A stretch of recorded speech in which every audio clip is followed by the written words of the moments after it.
ಭೇಟಿಯಾಗಿ ಏಕೆ ಬಂದಿದ್ದೆ ಈ ನೋಡಿ, ನಾ ಶ್ರೀಮಂತ ರುದ್ರಗೌಡನ ತಂಗಿ ಅಂದ್ರಿತಾ ಅಂತ.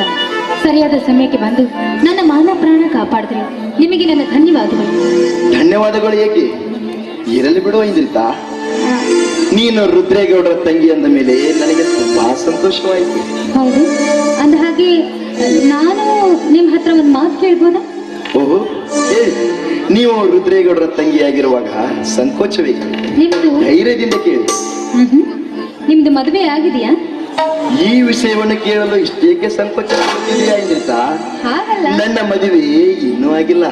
ಏಕೆ, ಏನಾಗಬೇಕಾಗಿತ್ತು? ನೋಡಿ, ನಿಮ್ದು ಮದುವೆ ಆಗಿಲ್ಲ ಅಂತ ಅಂದ್ರೆ ಈ ರುದ್ರೇಗೌಡನ ತಂಗಿಯನ್ನು ನೋಡಿದ್ರೆ ನಿಮಗೇನ್ ಅನಿಸ್ತಾ ಇದೆ ಅಂತ ಕೇಳ್ಬೋದಾ? ನನಗೇನೋ ಅನಿಸುತ್ತಿಲ್ಲ. ನೀನು ಹೀಗೆ ಕೇಳುತ್ತಿರುವೆ. ಒಂದು ವೇಳೆ ಈ ರುದ್ರೇಗೌಡನ ತಂಗಿ ಒಪ್ಪಿದ್ದೆ ಆದ್ರೆ? ಒಪ್ಪಿದರೆ ಏನಾಗಬೇಕು ಹೇಳೋ ಇಂದ್ರಿತಾ? ನೀವು ನನ್ನ ಕೈ ಹಿಡಿದು ನನಗೊಂದು ಬಾಳು ಕೊಡ್ತೀರಾ? ಇಂದ್ರಿತಾ, ಏನಿದು ನೀನಾಡುತ್ತಿರುವ ಮಾತು? ಹೌದು, ಸತ್ಯವನ್ನೇ ಹೇಳ್ತಾ ಇದ್ದೀನಿ.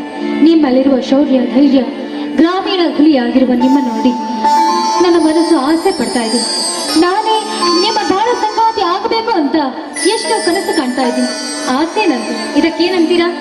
ನಿಜ ಇಂದ್ರಿತಾ, ಆದರೆ ಗಂಜಿ ಕುಡಿದು ಬದುಕುವ ನಾವೆಲ್ಲಿ, ಮೃಷ್ಟಾನು ಊಟ ಮಾಡುವ ನೀವೆಲ್ಲಿ? ನೋಡು ಚೈತಿ, ನೀವು ತೆಗೆದುಕೊಂಡದ್ದು ಶುದ್ಧ ತಪ್ಪು.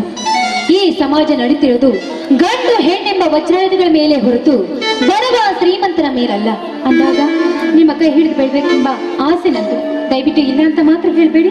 ಆಯ್ತು ಇಂದ್ರಿತಾ, ನಿನ್ನಂತ ಮುಗ್ಧ ಮನಸ್ಸಿನ ಕಣ್ಣಿಗೆ ಪತಿಯಾಗುವ ಭಾಗ್ಯ ನನ್ನದಾಗಿದೆ ಎಂದ ಮೇಲೆ ನಿನ್ನ ಕೈ ಹಿಡಿದು ನಿನಗೊಂದು ಬಾಳ ಕೊಡುವೆ, ಆಯ್ತಾ? ನೀವು ಒಪ್ಪಿದ್ದಕ್ಕಾಗಿ ತುಂಬಾ ತುಂಬಾ ತುಂಬಾ ಥ್ಯಾಂಕ್ಸ್. ಆಯ್ತು ಇಂದ್ರಿತಾ. ಹಾಗಾದರೆ ಇದೇ ಸಂತೋಷದ ಸಮಯದಲ್ಲಿ ತಂಪಾದ ಗಾಳಿ ಬೀಸುತ್ತಿರುವಾಗ ಇಂಪಾದ ಗೀತೆಯೊಂದನ್ನು ಹಾಡಿ ನನ್ನ ಹಾಗೂ ಈ ನನ್ನ ಕಲಾಭಿಮಾನಿಗಳ ಮನವನ್ನು ತಣಿಸುವೆಯಾ? ನಿಮ್ಮ ಹೆಸರಂತೆ ಆಗಲಿ.